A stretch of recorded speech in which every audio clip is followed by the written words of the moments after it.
नमस्कार मंडळी, संगीताज रेसिपीमध्ये आपल्या सगळ्यांचं खूप स्वागत आहे।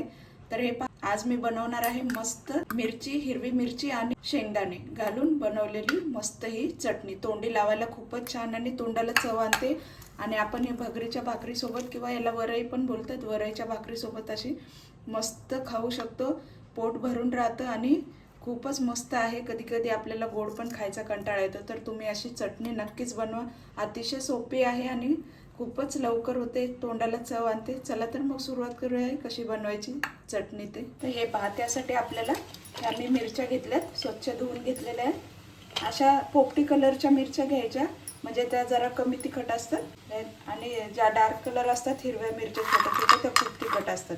पण आपल्याला फक्त तोंडी लावायला ही घ्यायची आहे, चटणी बनवायची, म्हणून मी ह्या कमी तिखट मिरच्या वापरते। आणि शेंगदाणे लागणार आहेत, ते आपण भाजून घ्यायचे शेंगदाणे पण। आता या मिरच्यांचे देठ काढून घेऊया आणि अशी चटणी तुम्ही बनवून बघा मंडळी, खूपच छान आणि टेस्टी लागते। हे पहा, ही किडलेली मिरची टाकून देते। खूपच मस्त चविष्ट लागतात, भगरीच्या भाकरी सोबत वगैरे तोंडी लावायला तुम्ही घेऊ शकता। आणि थोडंसं तिखट खाल्ल्याशिवाय पण आपल्याला चांगलं नाही वाटत, त्यामुळे थोडंसं तरी आपल्याला मिरची पाहिजेच खाण्यासाठी। त्यामुळे मी आता मस्त ठेचा तुम्हाला बनवून दाखवणार आहे, शेंगदाणे आणि फक्त मिरचीचा, फक्त मीठ घालायचे आपल्याला त्याच्यामध्ये। आता हे आपण मस्त भाजून घेऊया तव्यावरती। चला तर मग आपण गॅस चालू करूया।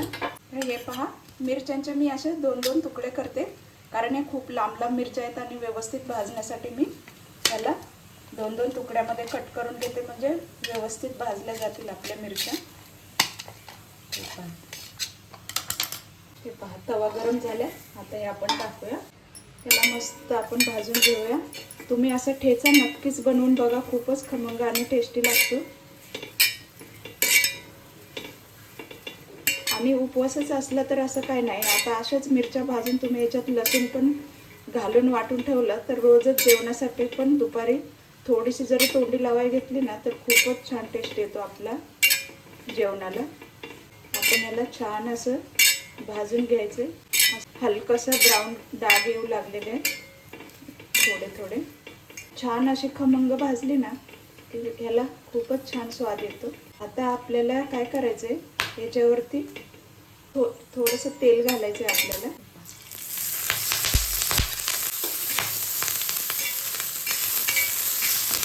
गॅस मी आता बारीक केलाय, खूपच छान भाजलं।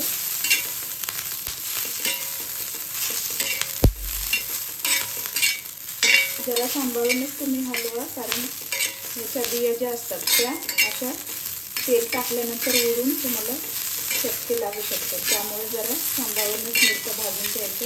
आणि सवय आहे त्यांचं काय ना, जे नवीन असतील त्यांना। आता हे आपण मिरची मस्त भाजलेली आहे, आता हे काढून घेऊया प्लेटमध्ये। आणि आता याच तव्यावरती आपण शेंगदाणे भाजून घेऊया। आणि हे उपवासासाठी बनवते, म्हणून आपल्याला याच्यात लसूण नाही घालायचं आहे, फक्त शेंगदाणे आणि मिरची आणि मीठ, बस एवढंच आपल्याला ठेचा बनवायचं। गॅस मी बारीकच ठेवलेला आहे, कारण एकदम करपवायचे नाहीत आपल्याला शेंगदाणे, जरा सावकाशच भाजले ना की त्याला खूप छान टेस्ट येते। हलवत राहायचंय, म्हणजे एकाच साईडला करपणार नाही। आपल्या शेंगदाण्याला पण डाग येऊ लागले, म्हणजे भाजतात शेंगदाणे मस्त। आता मी गॅस बंद करते आणि 2 मिनिट जरा असंच थोडंसं ठेवते, म्हणजे छान कुरकुरीत पण मस्त होते। आता हे पण आपण काढून घेऊया। तुम्ही हवं असेल तर शेंगदाणे अगोदर भाजून त्याची साल काढून घेऊ शकता, पण मी साल नाही काढत, तशीच वाटून घेते।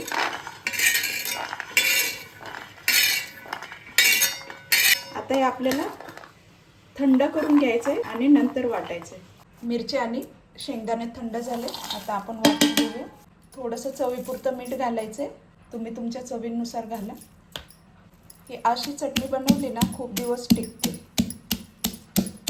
अजिबात खराब होत नाही। आणि अशी ठेचून घेतलेली चटणी खूपच छान लागते। थोडंसं आपण त्याला मिक्स करून घेऊया। हे पहा, किती छान दिसते, कलर पण खूपच मस्त लागतं त्याचं चटणी। एकदा बनवून ठेवल्या तर कधी आपल्याला भाजीला वगैरे चव नाही लागली तर असं थोडासा ठेचा बाजूला घेऊन खाल्ला तरी खूपच छान चव लागते. हे पहा मस्त आपण वाटलेली आहे. पहा किती छान दिसते, असं बघूनच खावंसे वाटते.